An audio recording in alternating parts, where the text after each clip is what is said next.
To unpack the real issues affecting the Tasman nations, this is Trans Tasman Talk. Jointly produced by the Unshackled.net and rightminds.nz. Now here's Tim Willems in Australia and Diewue in New Zealand.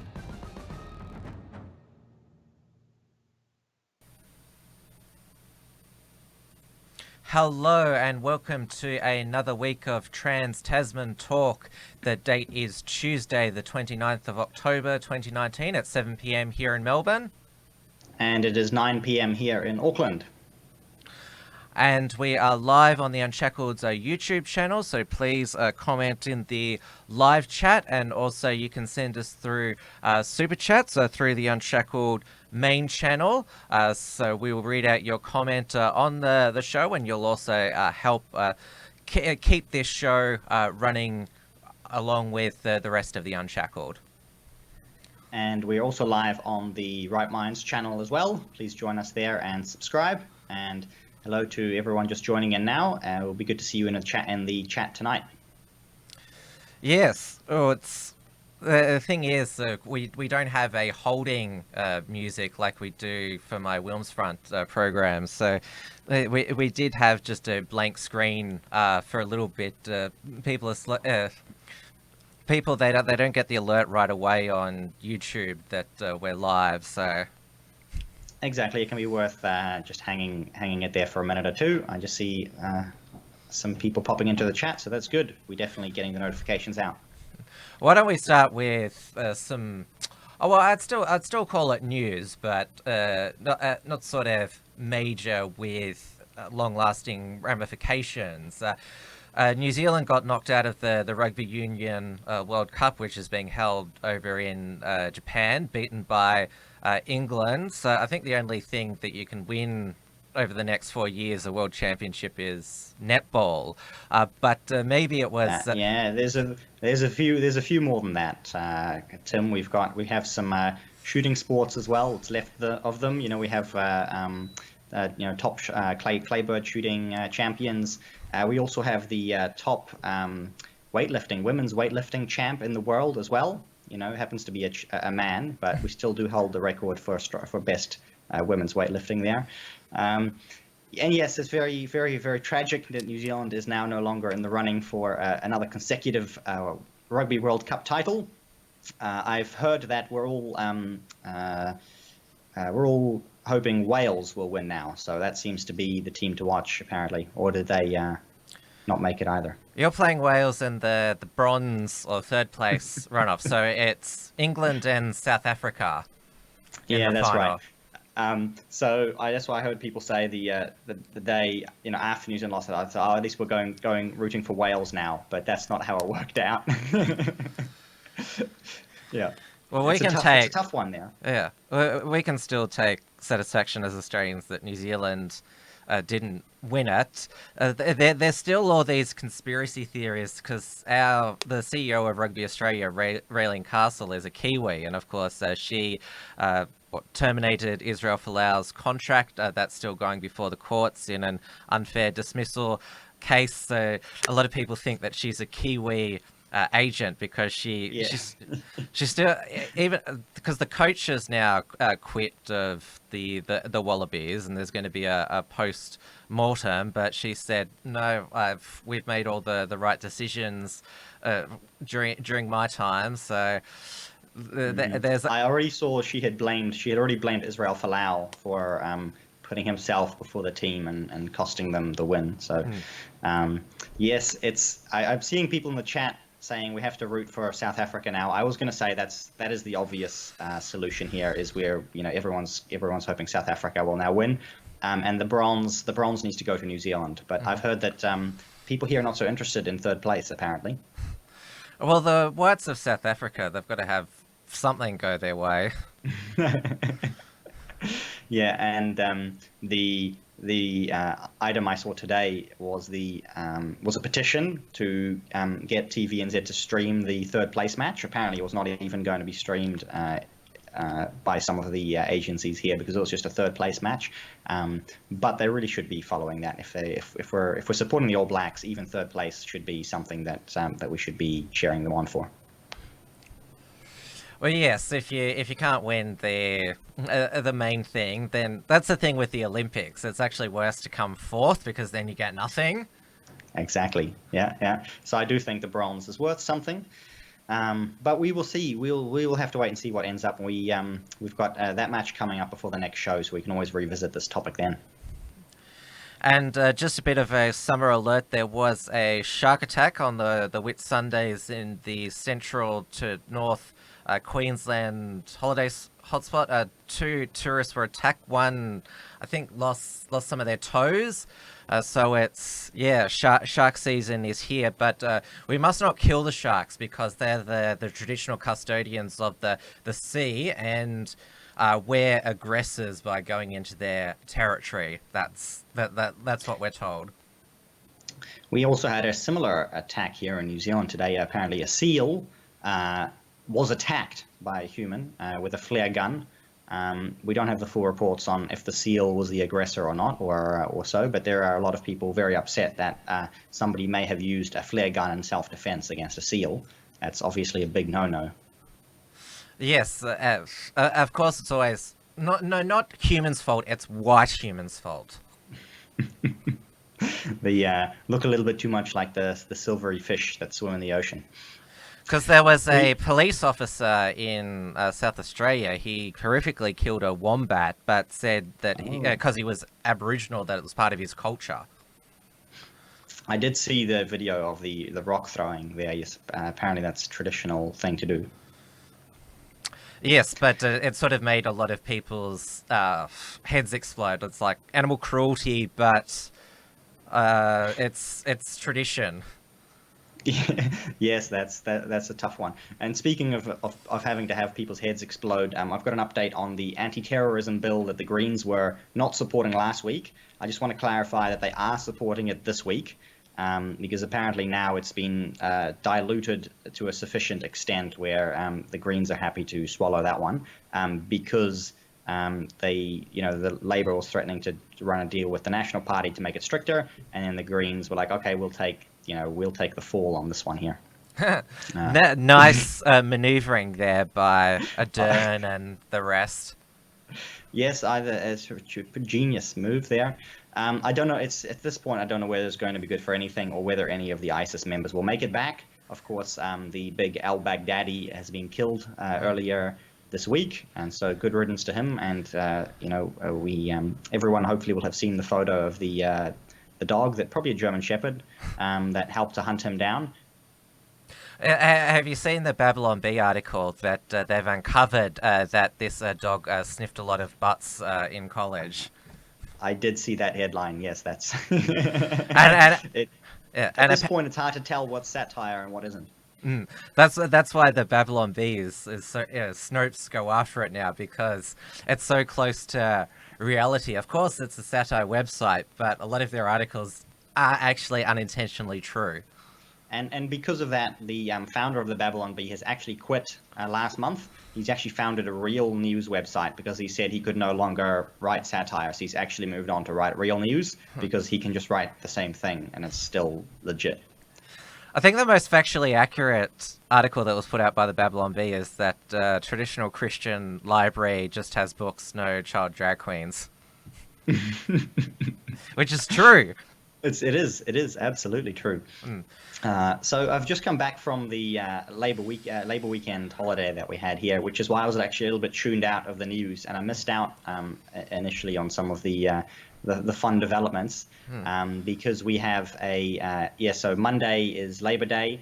That was yesterday here, and it was a nice long weekend, and it we've had it obviously for a very long time, and we've only in more recent decades, it's now a long time ago as well, it was introduced by a Labour government, a proper national holiday that was initially called New Zealand Day, and later became Waitangi Day. And when Norman Kirk was introducing this bill, he said, we already have Labour Day, so the opposition might like a national day. And you've got a national day over there in Australia as well, and I believe your Australia Day is just as controversial as our New Zealand /Waitangi Day. but for very different reasons. Before I get into that, because you just mentioned that Baghdadi is now Baghdadi, we had one of our most vile Australians die. Ivan Milat, the backpacker serial killer. He died in prison, age 74. He never confessed to killing and murdering those 7 backpackers. This was in the late 80s and early 90s, so it was a good week for dying scum. I hope there's more to come. But I'll drink to that. Yes, but obviously he was not good for Australian tourism during that time, because of course we have a lot of backpackers who will still come into major cities, backpacker hostels. They're a roaring trade in all our major cities, and of course Ivan Milat still lives on in fiction. I'm not sure if you've seen the Wolf Creek movies with Mick Taylor in the Australian outback. He runs into foreign tourists and takes them back to his property, and watch the movies to find out what happens next. I don't think there's any big spoilers there. Yes, Mick Taylor he's taken on a life of his own. Mm-hmm. But yes, thankfully he's only a fiction, while the real scumbag Ivan Milat is dead, and good riddance. But yes, going on to Australia Day 2020. So it's the left have promoted it over the past. Well, it's gained prominence over the past 5 years for being Invasion Day, because apparently it was an invasion when the British came to colonize it. But invasion, it implies that there was some sort of war, that when they arrived at Botany Bay, Governor Arthur Phillip, that there was some sort of they got off the ship with guns and started shooting the local Aborigines, which, like, obviously there were conflicts throughout colonial Australia, but there was also periods of negotiation and friendship. So there was never a war, but there was never, like what you have, a formal treaty, because there was no one Aboriginal people. There was separation of tribes. But Exactly. the city I correct you on that, though, because the New Zealand Maori were all completely separate tribes as well, but they started to form together into more cohesive groups over time. Melbourne was the city of Melbourne, where I live. It was legally acquired from the local Aborigines. John Batman, founder of Melbourne, though apparently the contemporary history is that he ripped them off. That it was an unfair trade. I love how over 200 years ago the modern academics think they know better than John Batman and the local Aboriginals back then. That's often the case of, talking down to the people that they deem to be less intelligent, and to say, they didn't know they couldn't spot a good deal when they saw one, and so on. And you need to remember, obviously, just like in Australia, here in New Zealand, a lot of the land was, essentially unused wasteland, undeveloped nothing there. And the settlers were the ones who did the hard yards on, cultivating a lot of this area. And same thing with the big protests we have sort of down the road from me, basically at Imahato, is the land was supposedly confiscated from the tribe when they joined the rebellion in the Waikato, but the land itself was actually developed by both European and Maori groups, and it was actually initially basically a swamp, and they cultivated this land together over time. Because the welcome to country, which we have now at public events, they always say that sovereignty was never ceded, but it was in Melbourne. Sovereignty was ceded to John Batman. So the owners of Melbourne are actually the white people, because he bought it. Exactly, and most of the New Zealand transactions went like that as well. And there were a few, wars and scuffles and confiscations that went on. But that's what's happened all over the world. No matter where you go, somebody has invaded somebody else's piece of land. I think the overall process in New Zealand has smoothed over pretty well. We have these small bits flare up every now and then, But I think the general vibe is that people overall are actually happy with the way that everything has now been settled and negotiated.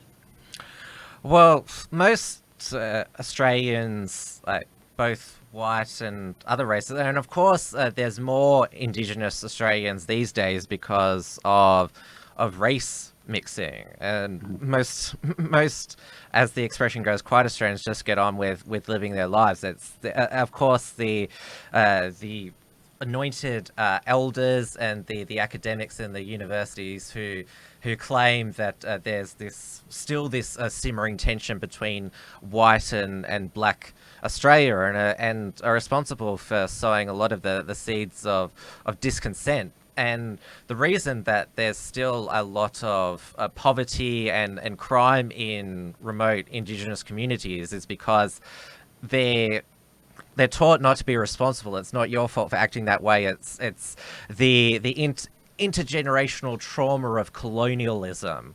So you better be angry at the white man for making you this way.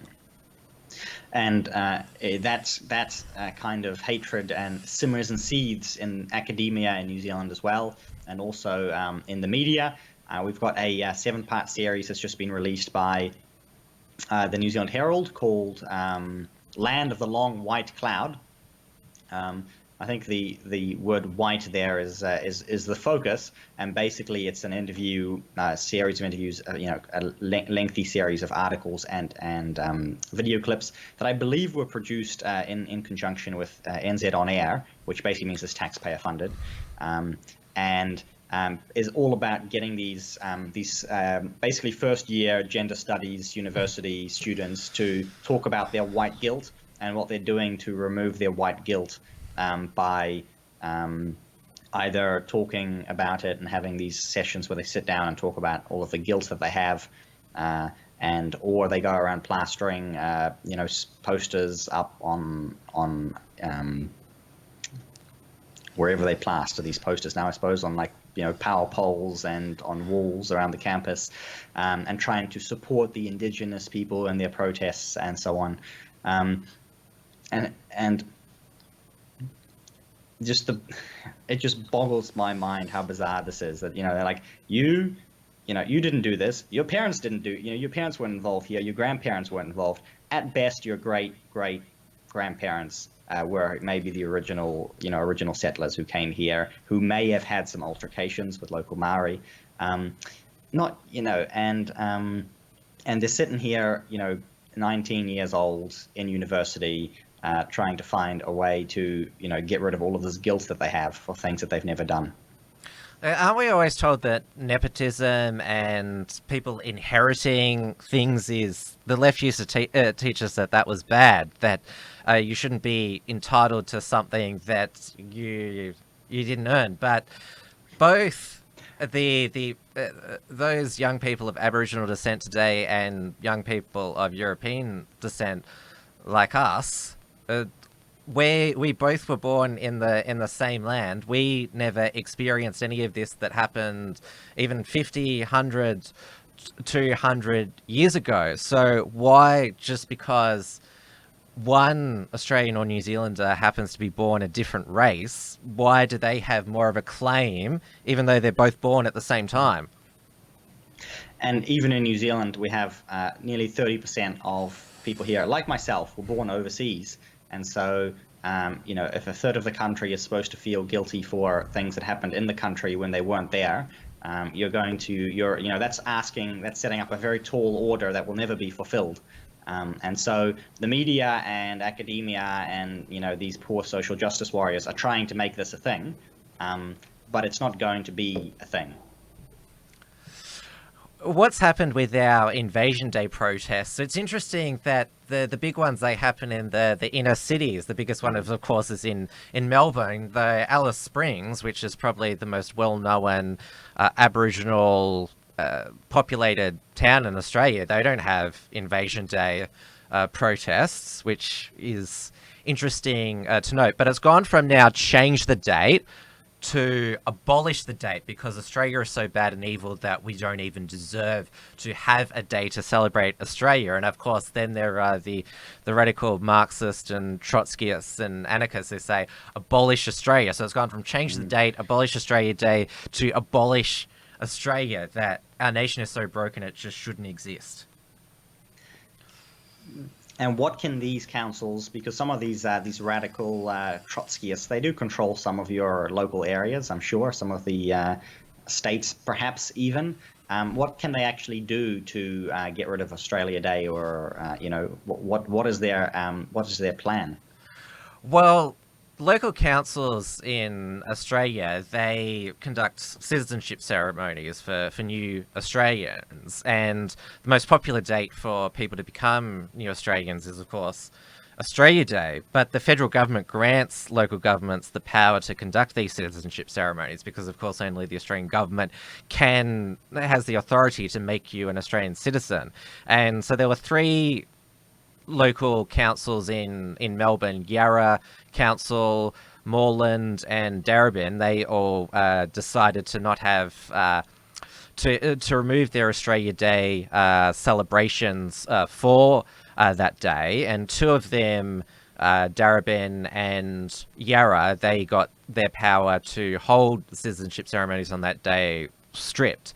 To my knowledge, it was only Moreland Council that still retained the power. But now the federal government has said if you don't hold citizenship ceremonies on Australia Day, then you won't get the power at all. You won't be able to do it at all. They'll completely remove the power. And of course, this is a good bit of strong arming from the federal government, which I don't mind. So it's one of the other inner city councils, Port Phillip Council. They've gotten around this. They're going to have on Australia Day a day of mourning in the morning, and then they're going to have their Australia Day festivities later in the day.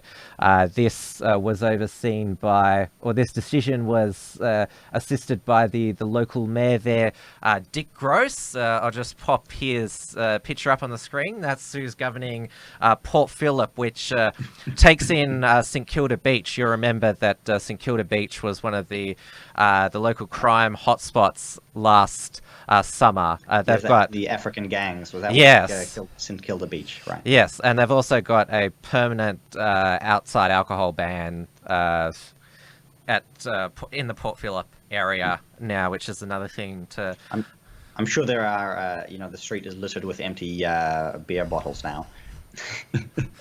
Well, it's really hard to get to St Kilda by public transport, so. And get there by car as well, so I never venture there anyway. I've got a good comment here for you, which you talked about last week, where somebody says Australia is so big, just cut the country in half communist and half capitalist.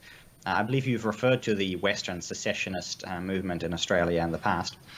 Well, so somebody shared to the Unshackled page, there is a proposal to completely split Australia in two, the Commonwealth of Capricornia, which Queensland, Northern Territory and Western Australia would become the nation of Capricornia, while the rest would become Australia, because Queensland and Western Australia are seen as the more conservative nationalist states, so they can or as the left see them, the evil states that need to be pushed off into the ocean.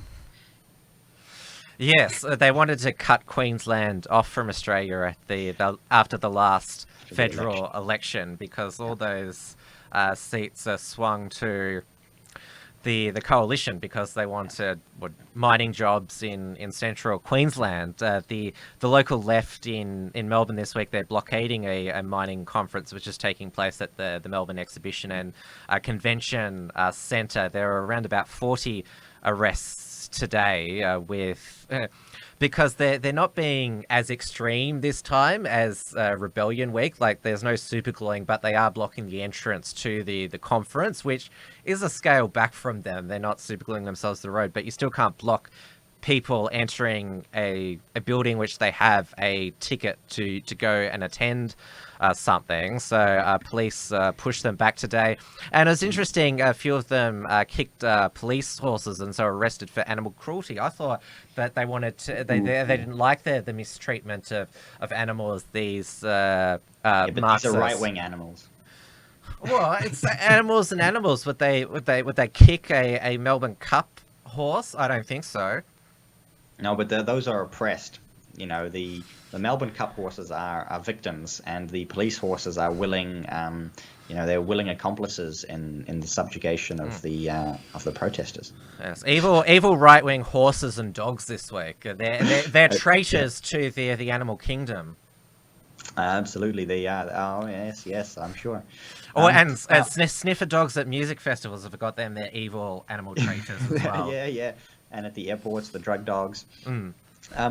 Now, last week, I was at a friend's place, and he showed me the view from his house, and he pointed out, the local mountain, and there were no trees on top of that mountain, and apparently because they were all not native trees, they were introduced trees, and we have a local authority here that basically is a elitist Maori group that has control over all of the mountaintops that they can claim as sacred sites. They decided to cut all the trees down without consulting anybody in the area, so that they can eventually replace them with natives.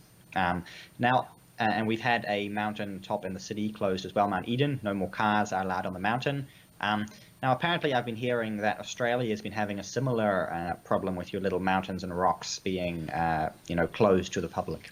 Yes, Ayers Rock is now closed for climbing. You get a $10,000 fine now for attempting to climb. So this is by the now owners of Ayers Rock, because Australian Prime Minister Bob Hawke in 1985, he gifted the rock to the Parajuri Aborigines.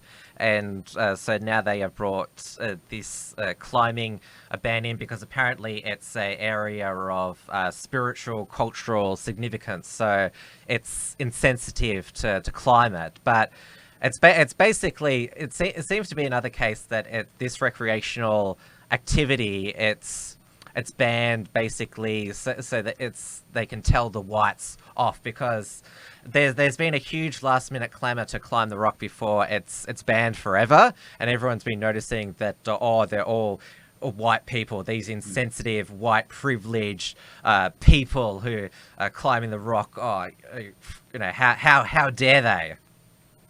You mentioned that actually many months ago now. I've read some articles in like a wilderness magazine here.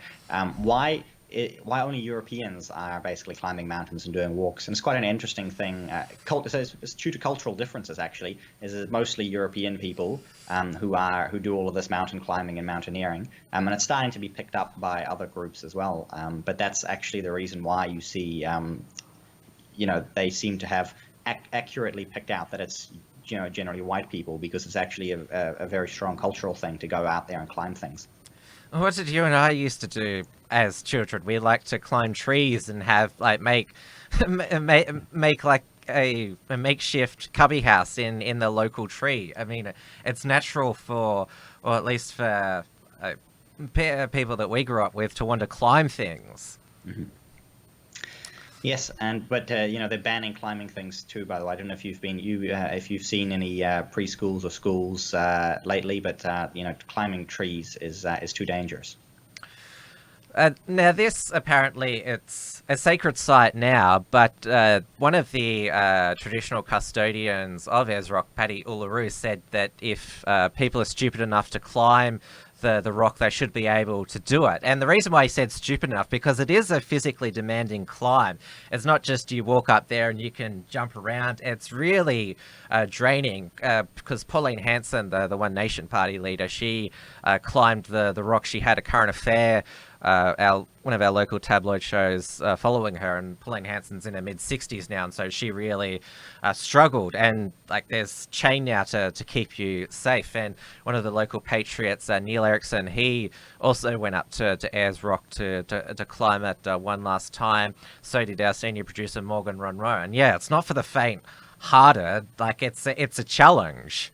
And like certainly, like if you were, you're not climbing it to be an arsehole, because it's you want to see, like, because you want to see the top of a huge monument to see all of the landscape around, like you'd climb a mountain, but it's also the challenge as well. It's an accomplishment. What's the famous Sir Edmund Hillary?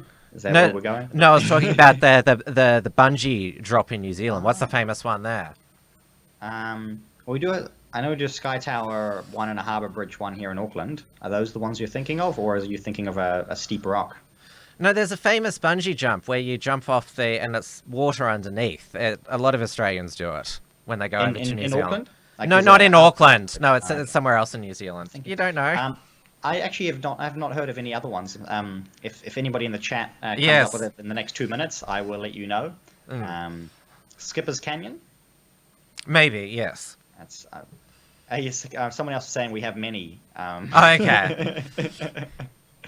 It's always in Tourism New Zealand ads in Australia, the bungee jump. Mm-hmm. And so it's a natural thing of like tourists wanting to climb things or jump off things, because there's also the daredevil aspect as well, the adrenaline rush. Very good. Yeah, I've just, someone's confirming it. Yeah, it is the one in Queenstown. So it's yes, it's a good it's a good skiing location as well over there. Yeah, so that's why people want to climb Ayers Rock. I mean, I can't climb it now, but it's if I was still able to, it'd certainly be something that was on my bucket list to say, yes, I did do that physically demanding and draining climbing. And obviously you want to see the top for yourself. Mm-hmm.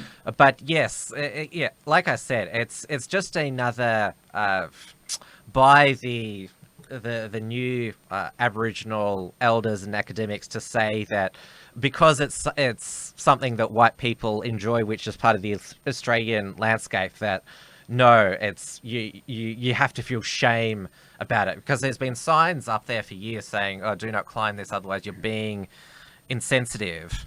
Mm-hmm. And I've had conversations with many people, especially who are, they're disappointed that it are these these elites who have been referred to by Don Brash as the pale-faced tribal elite, and usually they do indeed look very, very pale. And they're the ones who dictate all of these decisions, and actually most of the common people don't really get a say, and these decisions are not necessarily a reflection of what the majority or even a democratic outcome would be.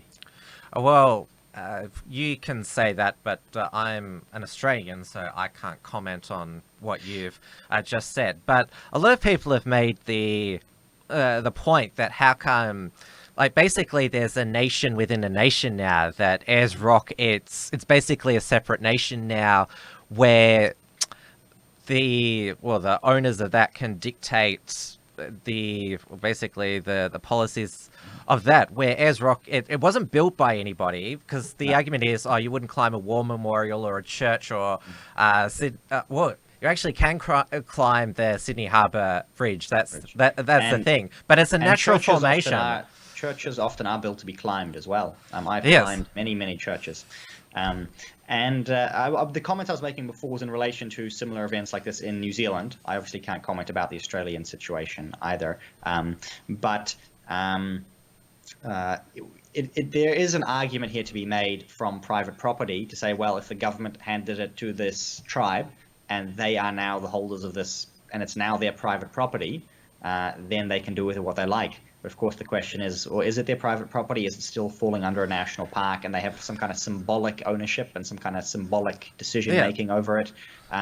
Was it right for the government? Well, it's jointly managed by the local tribe and a park authority. Yeah, exactly. So it's not truly private. It's not genuinely private property. But that's why I said Bob Hawke gifted it to them, because it's not every day that a government says to a group of people, "Hey, here you can have this huge swag of land that's yours." Yeah, but they don't have the money to manage it, and that's there's a lot, and so the parks are managed by public funds. and therefore the public should have as much access as is reasonably possible to it.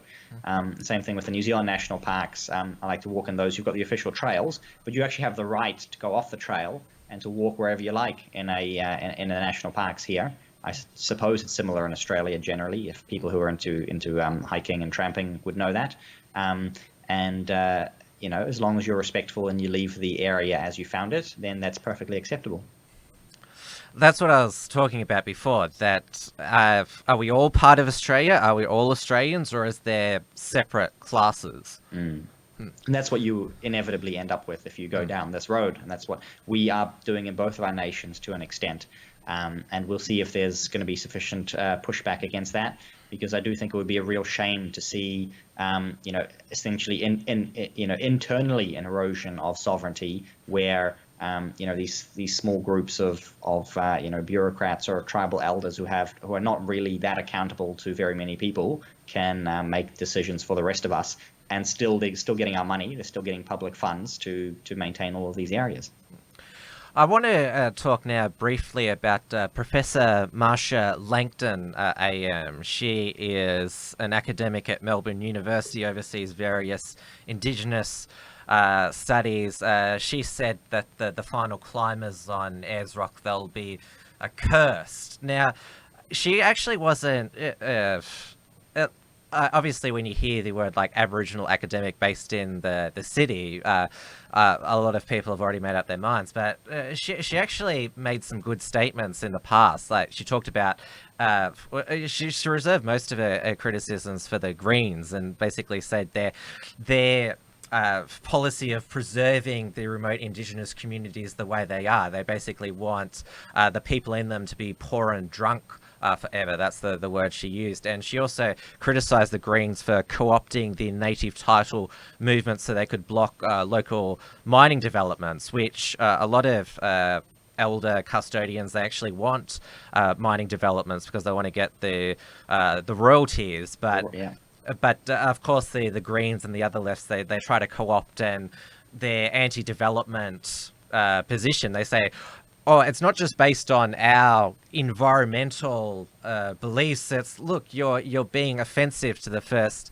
Nations people. So she's called them out on it, but she basically accuses everyone now of racism. She's Andrew Bolt put up a list of all the even like left-wing people she's accused of being racist. And the most absurd thing she said lately is when there was a gay conservative who she disagreed with claimed that he was only gay because he masturbated too much, which was an interesting one. I didn't know that was the cause of homosexuality.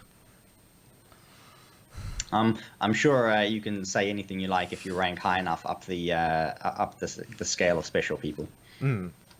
But yes, she sort of, that's how sort of far she's degenerated over the past few years, which if she's one of the sort of like, she was one of the better ones, and so that's why it's a real shame. We have had a few other developments here in New Zealand in terms of politicians backtracking and looking embarrassed. I'm sure you've got a fair share of those in Australia. I'll start up with a follow-up from last week on the emissions trading scheme and the zero carbon bill for Parliament at the moment. James Shaw has been left looking silly again because Jacinda has now officially excluded farmers from the ETS. So we'll be going zero carbon neutral, except farmers will be exempt. So that's about 90% of our CO2 emissions that exempt right there. So it's going to be really easy for us to get to zero now. But she has placated them a little bit by giving them a climate fund that used to have $2 million in it, and it's now going up to $15 million that they give away overseas so they can combat climate change overseas. I'm not sure what that gets spent on. We know that it won't be spent on any climate-related things because there aren't any. There's no climate change happening up anywhere that's negatively affecting anybody. But the Greens get $13 million as a bribe in return for staying on board with the carbon bill. I think that's a good enough. That's an okay price to pay. I'm actually not too upset about that. As I said to you last week, at least the farmers are getting some influence in New Zealand. Well, we're still debating in Australia what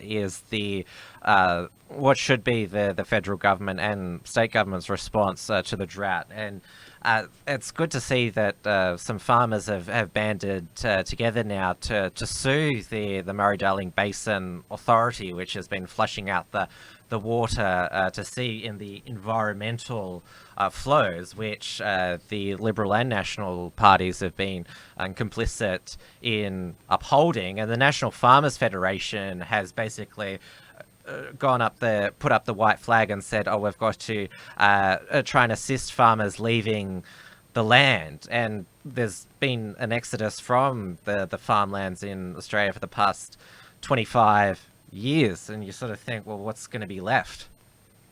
And especially, we both have economies that rely very heavily on primary industries, and they need to remain strong. And on the subject of primary industries and the Green Party, the poor Greens have been left holding the bag again on a new forestry deal. So Winston Peters has managed to get a Japanese company exempt from having to go through the Overseas Investment Office to buy farmland. So the government is selling farmland at record rates to foreign companies now, and they're hoping to meet their tree planting goal. They're supposed to plant 1 billion trees. And they were going to get Shane Jones's cousins off the couch to plant those trees. But they've really struggled there. They failed. The number of people on the dole is going up. The people on assistance benefits is going up and up and up. So they can't get the cousins off the couch. And they're going to get the Japanese in to plant the trees for us instead, so we can get to the 1 billion trees. But that's led to some huge resentment in the Green Party, because they've been opposed to this all along, and they're the ones holding this portfolio and kind of being run around. So Eugene Sage was the minister for this, and she's basically has to defend the fact that she's selling prime forest land to foreign companies. But a tree's a tree to a greenie, shouldn't it? No, but it's like I said before, it's got to be the right kind of tree.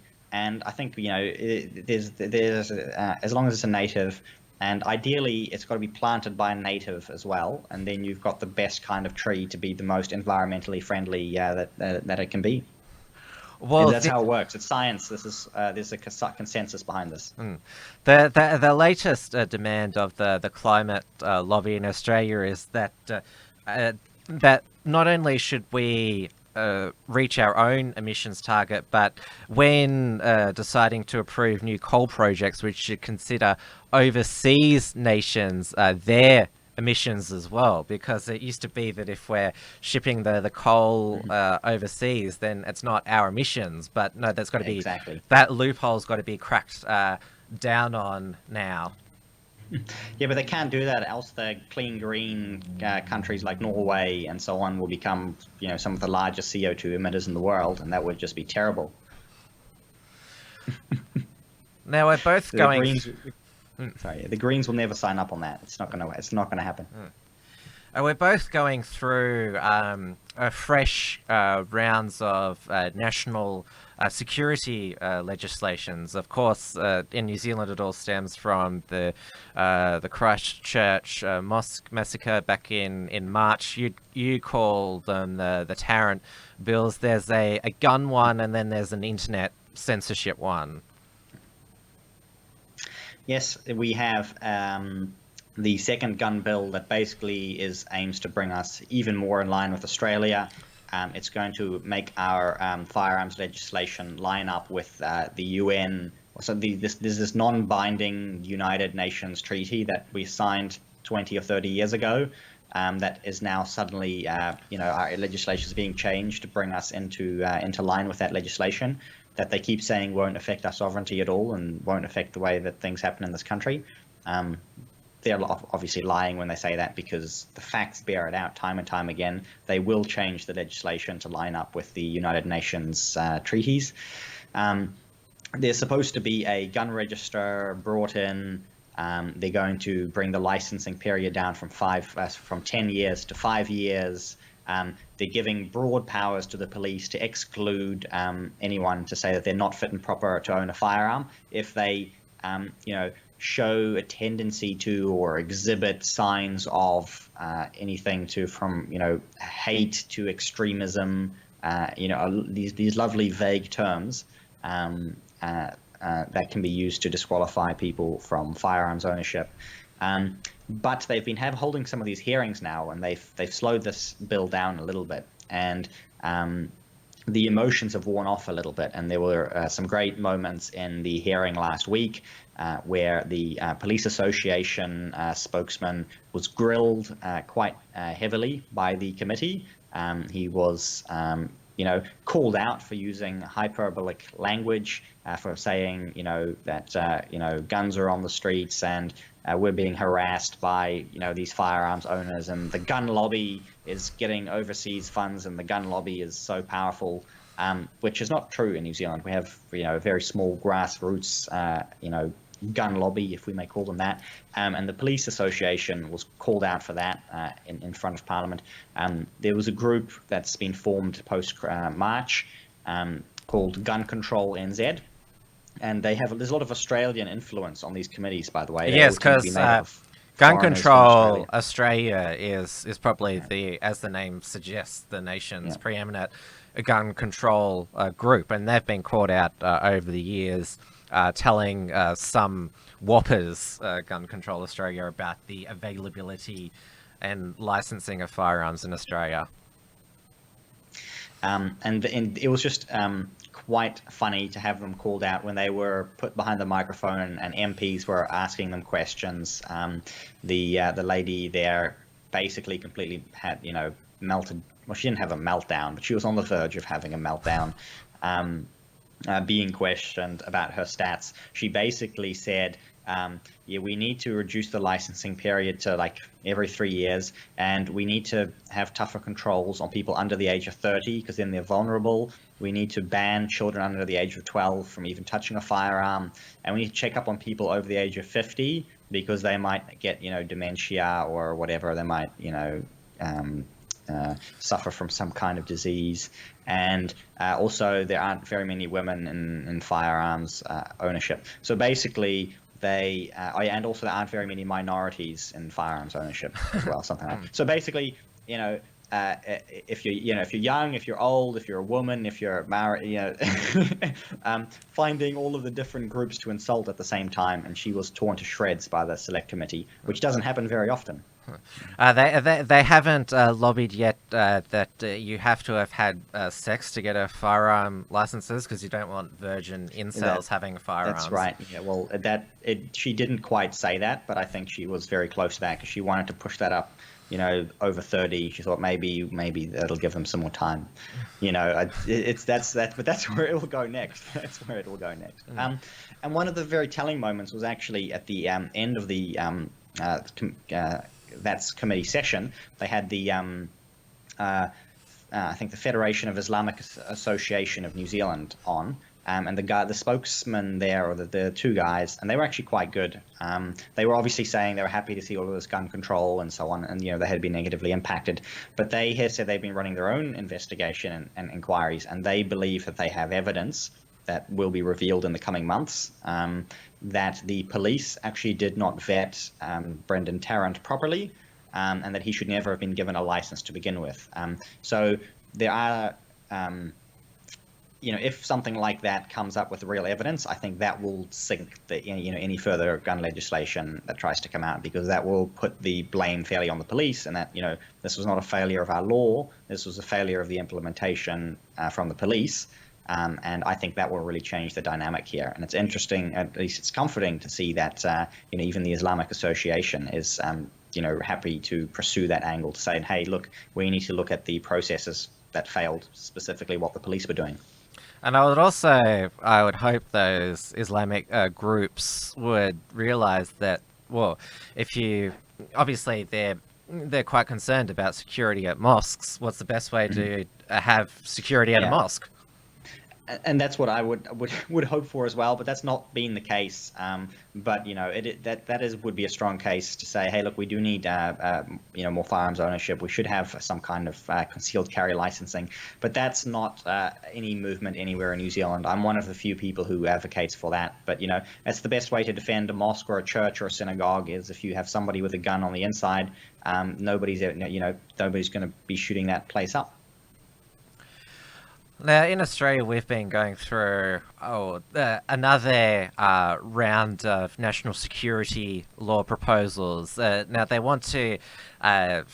the government has proposed having a national facial recognition database, but the Joint Committee on Security and Intelligence in the Parliament, which is a bipartisan, as its name suggests, has members of both the government in the House and the opposition in the Senate. There's no minor parties in it. It's chaired by Liberal backbencher Andrew Hastie, and most high-ranking Labor member of that committee is Mark Dreyfus, who's the Shadow Attorney General. The committee unanimously said that these laws need to be redrafted because basically it would allow for people's faces to be tracked nationwide. And the problem with, even though it's sold as it's only going to be the national security agencies within the Home Affairs Department that's going to have access to it, as we found with the metadata retention laws, which were introduced during the Abbott government in 2014, that they're accessed by a whole bunch of other government agencies like tax office and people who want to investigate what you've been up to. And so this would be the same. That sort of, if you've been slipping up in something to do with this agency monitors, and this has been the problem, not the actual Home Affairs Department itself. Although they did come up with what I thought was a really bizarre submission to an inquiry regarding facial recognition software, is that they want it installed on computers and browsers, so that if Australians want to access porn, they have to have facial recognition. Apparently the face, I'm not sure if the face can tell if you're over 18, or that's going to be a form of ID that the computer is going to basically log that, this person's accessing porn. And this sounds very similar to the story about the Chinese government implementing facial recognition to access the internet. That parallel. And the social credit system, because if these agencies, they're obviously wanting to see if you're slipping up in some aspect of your life, so they can say, you said on this form that you were doing this when you're doing that. That's and so it's obviously the Australian government agencies, they're massively decentralised along federal, state, and even local lines. Even local government, they want to get access to this information on people. So it's not necessarily, in Australia we don't have a big brother, we have a whole network of small brothers who sort of share information with each other. Or little brothers, I should say. That's it. little brothers. That's and as you said, that's just a proposal at this point. Hopefully it will be scuttled. But if somebody has the idea, it's only a decade or two away before they, they try again until they get what they're after. And soon enough, they'll be able to point to the success of the Chinese government, and will be, they'll be implementing it behind your back before you know it. Well, the government, they still have to, they don't have to take the recommendations of the Joint Committee. It was widely reported that this was the first time since 2002 this committee had knocked back legislation, but it is going to be redrafted. So we hope that there's going to be proper safeguards in place, that it's not a 24/7 tracker of Australian citizens. So hopefully everyone's memory is long enough to know when this legislation is redrafted, to have a second look at it. We have oh, you go. I've got slightly related, I think, and going back to the politicians' embarrassments, but we have the our police minister has actually been revealed to be breaking the law himself. And this ties into, the government monitoring everything that you're doing, and also trying to bring in the firearms legislation, because he's the big push behind that, and the registration, and penalties if you don't register, and so on. He has been found to be driving illegally on 2 accounts. He had an expired warrant of fitness, so his car was not road legal. And he also has not been paying his road user charges to the New Zealand Transport Agency for at least 2 months, although he did apparently pay up 5 minutes after the media rang him to tell him that he hadn't paid up. And I'm sure he got his warrant of fitness done very quickly as well. So the police minister is not able to follow the laws when it comes to driving. And yet he wants to be able to, register your firearms and keep track of those. And then in a similar related story, we have had James Comey has announced in an interview that if Trump is re-elected, he will be moving to New Zealand, and that is to escape, obviously, prosecution for his many crimes. And Patrick Gower, everybody's favorite comedian, has announced that he would like to make James Comey the police commissioner. So we have to bring in some more foreign globalists to go and run the police, and be involved in the next rounds of legislation, more laws, more control. These same people running the show. As Comey, does he not know about the ANZUS Treaty or the Five Eyes Intelligence Alliance? You're not exactly going to escape extradition from New Zealand to the United States. I don't think he's genuinely worried about the extradition thing. That's more my wishful thinking. But it's the same Trump derangement syndrome that was going on in 2016, where all of the celebrities said they would leave New Zealand. Leave for New Zealand. And James Comey, he was obviously still running the, I'm gonna say CIA. Was it CIA? No. FBI. FBI, right? Yeah. Yes, he was running the FBI at the time. And so he wouldn't have said that. But now that he's like celebrity status, he's got to join to the, I'm moving to New Zealand crowd. A lot of Australians pledged that they would move to New Zealand after Scott Morrison got re-elected, because, of course, Jacinda Ardern is the model prime minister. Of course, they didn't move. Like No. the American celebrities, they didn't move to Canada. Mm-hmm. I think we should still get some stricter immigration laws just in case, though. That's the one extra laws maybe we can openly support here. Well, we need more border control between Australia and New Zealand, because we keep having to deport New Zealand criminals back. Well, hopefully, as I said, hopefully we'll be doing that tit for tat and start to deport some Australian criminals as well. Speaking of embarrassing politicians, our energy minister Angus Taylor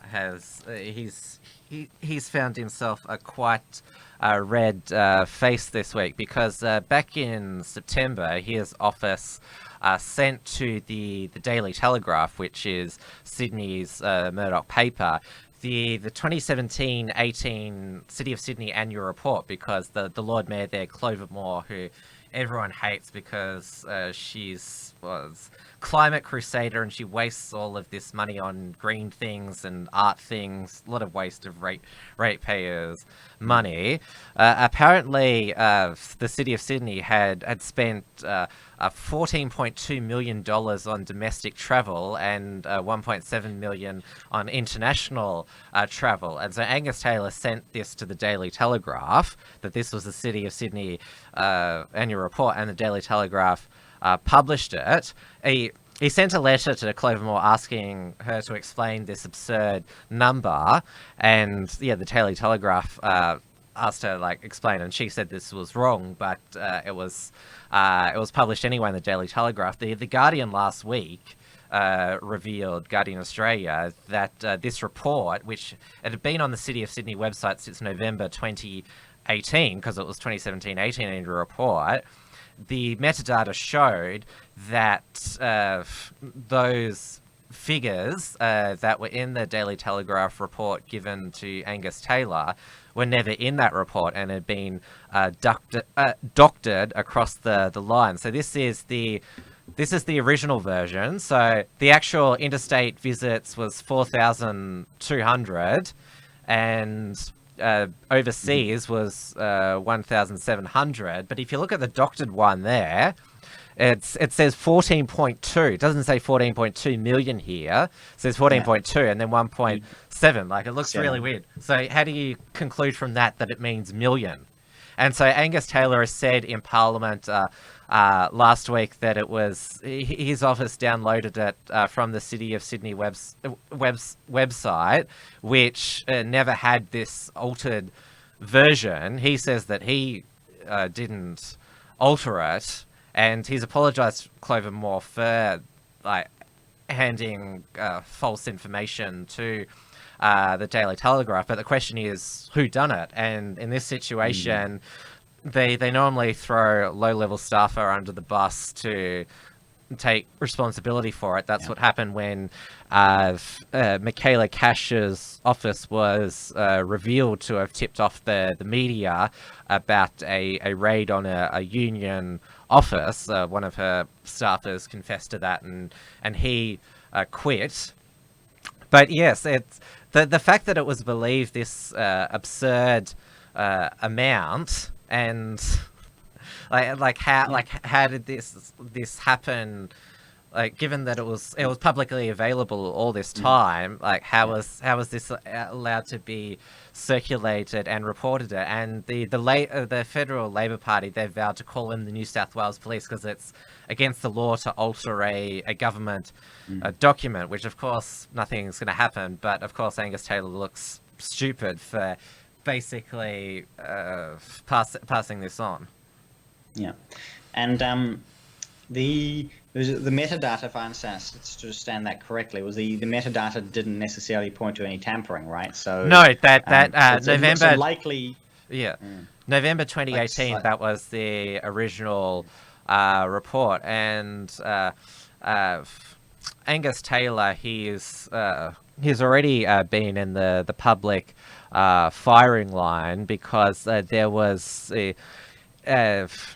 his Department of the Environment was investigating a company which was owned by his family, Jamland, for illegal land clearing, and there's a lot of people are still accusing him of intervening with that. He maintains that he excused himself from the investigation. There's no evidence that he intervened, but that he failed to declare his family's interest in a timely manner. So he's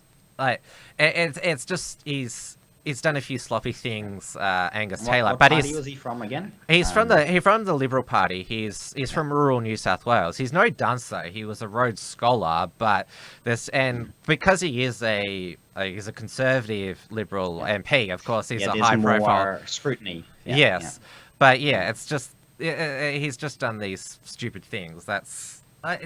None of this is this is not in terms of the most scandalous things that governments do. I mean, some random person altering a local government expenditure document along the line is not really in the grand scheme of things the hanging offence.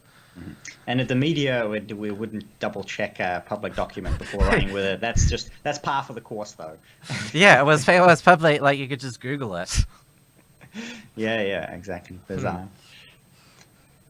I've got one last embarrassing story, perhaps, that may continue to develop on that subject. But we have a bit of a blunder still ongoing with the Transport Minister Phil Typhoid.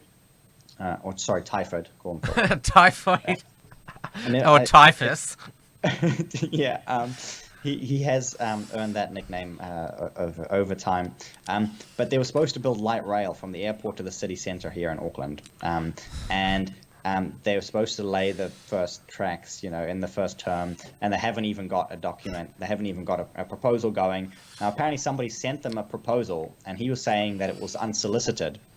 But clearly somebody told these companies to submit to submit a proposal, like now would be a good time to do this. And so there's huge turmoil here in his office there, because he needs to deliver this light rail.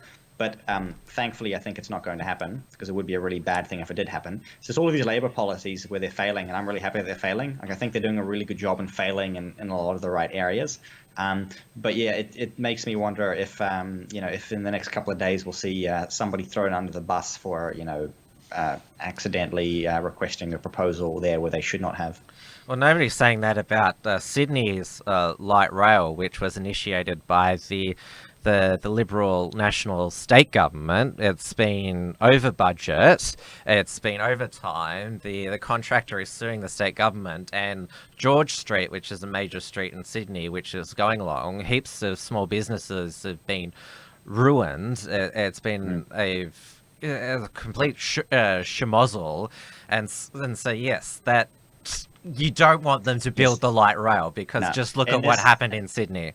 Yeah, and this road, they want to build it down. Dominion Road in Auckland, there's no room for light rail. It would ruin the street. That's why I don't think it's going to happen, because everyone's looking at this thing. What a disaster it's going to be. Have these Wellington Labour politicians never been here and actually look at the road that they want to build light rail on? Yes, just tell them to look at Sydney's light rail experiment. I'll pass that on next time I see them. Yes. If you're taking your gun control cues from Australia, you should take your light rail cues from Australia as well. Yes, there's one thing I can agree on, but not the first half of that statement, because we don't want to take any gun control cues from Australia. Thank you very much. But that's not going to stop these politicians ever. They like to refer to Australia when it suits them, and then when it doesn't suit them, they ignore Australia, of course. Well, thankfully, web censorship has been wound back in Australia since it went into overdrive during post the Christchurch mosque massacre. I'm told that Jacinta Ardern it's actually called a internet censorship body that they're wanting to beef that up, but now it's only 8 websites that are blocked by, or it's called, we already had a web censorship body. It's called the E-Safety Commissioner. There's just 8 websites that are blocked now, the Hateful Eight, and they have unblocked BitChute now, which is the free speech video hosting website. So it allows a lot of the people banned from YouTube for hate speech and community standards they don't have to use a VPN to access that site anymore. But you've still got that battle in New Zealand, it seems. Mm-hmm. Yes, there have been no further policy developments so far that I am aware of. There is a lot of talk about commissions, commissioners, and reviews and so on. But thankfully they are. They haven't moved very quickly on that, and the further that we get away from the emotion, the more that people will look at that and say, no, thank you very much to that. But it still is looming there. It is still something they're saying they're going to do in the next year. We just we'll wait and see. Yes, it sounds like that cooler heads are back in New Zealand now. Well, as cool as they can be with the Labour government, I think. And as I say every week now, almost, we're getting up to close to that election year. Winston Peters is ramping up his campaigning efforts. Yes, he's a nationalist again. Absolutely, that's right. So we may be in for a very exciting year. Who knows? We'll keep it positive. And I think we've clocked overtime as well, and we've pretty much exhausted our list of topics for tonight. So yeah. I hope everyone has enjoyed the show, and if there's anything else you'd like to say, go for it. Yeah. Otherwise, I'll let you do your promotional segment. Yeah, this is your last opportunity as well to send through Super Chat to support the show and the Unshackled. So if you're feeling generous, now's your time. I, of course, will be back tomorrow night on my own Tim Wilm's YouTube channel for another episode of Wilm's Front, 7 p.m. Melbourne time. My guest will be the local chapter leader of We Are Change. Do you know We Are Change? It's the global libertarian alternative news gathering source. I have heard the name, but I didn't even know they were libertarians. Oh, well, their leader, I can't pronounce his last name. He's a libertarian. So they mainly it's exposing the elites. That's mainly what they do. So the local chapter leader here has done a lot of work uncovering elite child sex rings, which of course 10 years ago were just a conspiracy theory, but of course there's two names which have blown that theory into reality, which of course is Jeffrey Epstein and Ghislaine Maxwell. So that'll be a good chat because the elites are everywhere. And then of course after that is Diewue Trans weekly live stream at 8:15 p.m. Melbourne time on her channel. She's got Samuel Lee, a rogue Australian accountant who wants to abolish the income tax. And then, of course, on Thursdays at 8:30 p.m. Melbourne time, it's the Uncackables, the weekly alt media super show, which is on its dedicated channel. And of course, most weekday mornings, my colleague at the Unshackled Steel Archer has his Detonation program. If you want to support the work of the Unshackled on a more regular basis, you can take out a premium membership on theunshackled.net/membership or theunshackled.net/donate. We're also now on subscribestar.com/theunshackled. And of course, there are ways to support Right Minds as well. That's right. If you go to rightminds.nz/donate, you'll see all the details there. If I get around to writing anything, it'll be up on rightminds.nz and on the bfd.co.nz as well. I'm pretty busy at the moment. We're expecting another baby to be born in a couple of weeks, so we'll see how this show goes until then. But you likely won't see much activity from me outside of the show for the next couple of months. If you're unable to make it, get one of your what is it? I call them your admins to come on. My moderators. I'll see if we can get a guest host for the show if we need it. So if any Kiwis in the chat are still there, we're looking for a guest host maybe. It's all up in the air at the moment. They're very good at tutting if we say something which is slightly factually incorrect. I heard that they were triggered that there's not a hyphen in between Trans Tasman. Yes, that's correct. Have you fixed that yet? No. I'm going to get more complaints about that now, Tim. I would like to see that fixed next week. Else they'll come after me again. Oh yes. Oh dear. Anyway, that concludes the show for this week. Of course, this show is also available in podcast form. It's on my Wilms Front podcast feed, so you can access that by going to timwilms.com, and that has the podcasting links on all your favorite podcasting platforms such as Apple and Spotify, so you can listen to us on the go, and of course listen to the live replay on the Unshackled or Right Minds channel. Thank you, and good night, everyone. Thank you. We will see you next week.